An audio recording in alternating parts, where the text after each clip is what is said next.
Katja here, and you're so welcome to my YouTube channel.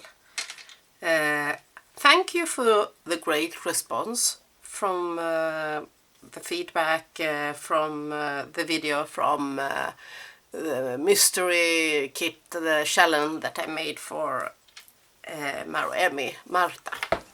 Okay, there was one comment that liked me to ask me how to do the bows with the fingers. So I'm thinking to show you how I do these bows. I use my fingers to do them, and I'm use them on many projects. To show you, I will start to show you with this almost like a fork, how I do this bow, so it's easier for you to understand. There are some tools to buy, and that was the first time I saw this, because it was a tool you can do to create bows.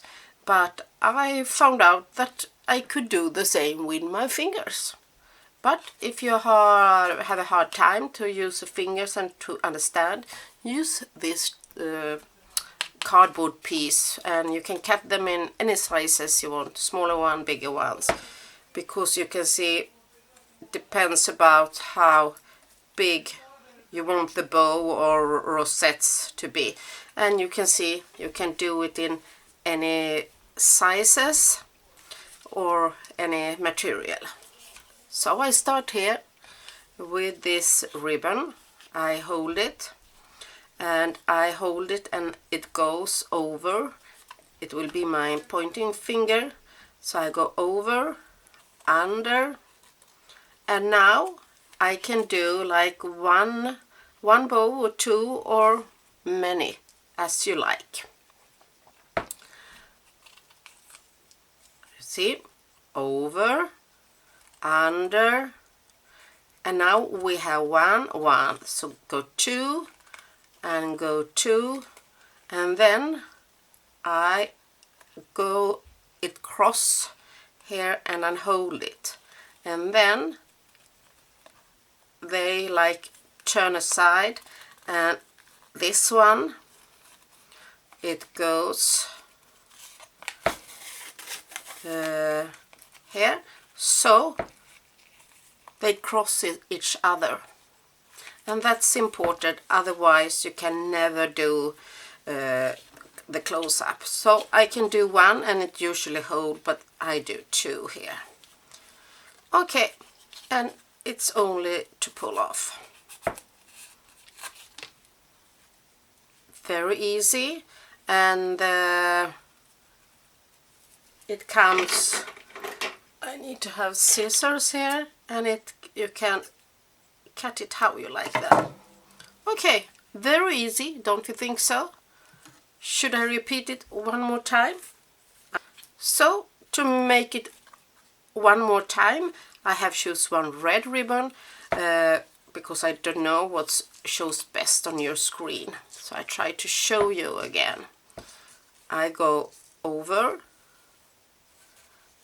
under, over, and cross, and I have two, and when you are like that, I go the cross here and hold instead.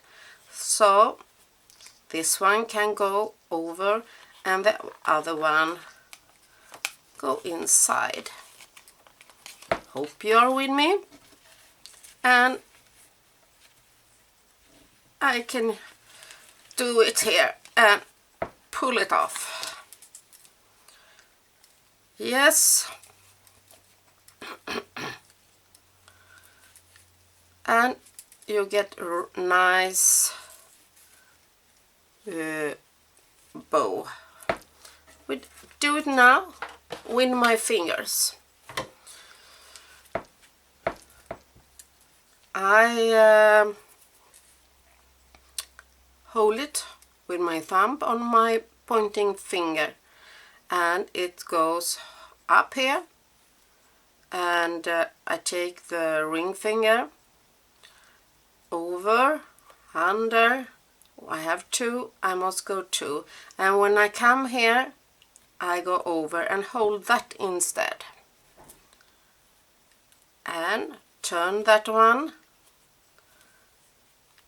and I usually cut and pull it under, and I can close it here. A little bit tricky it can be to close, but you do it a few times and then you know. Look, so amazing and really easy to do. And what can you do with all these ribbons? I will show you a tag here. I have this like ones, so I have done many of these, and I put them together and add it like extra. So I like to do that one, and you can see here, and even more on the more heavy mixed media, and you can paint over it. I think it makes a great interest and can give instead of leaves or something you can have under your flowers. And the bigger bows you can use for gifts or anything, or you put on your clothes or put it in your children's hair or your own. It's just for fun, and thank you for watching. I had great fun, and thank you for the sweet comment from the Marta video, the challenge video. That was the idea from you. So I say thank you and have a great day. See you soon in the next tutorial.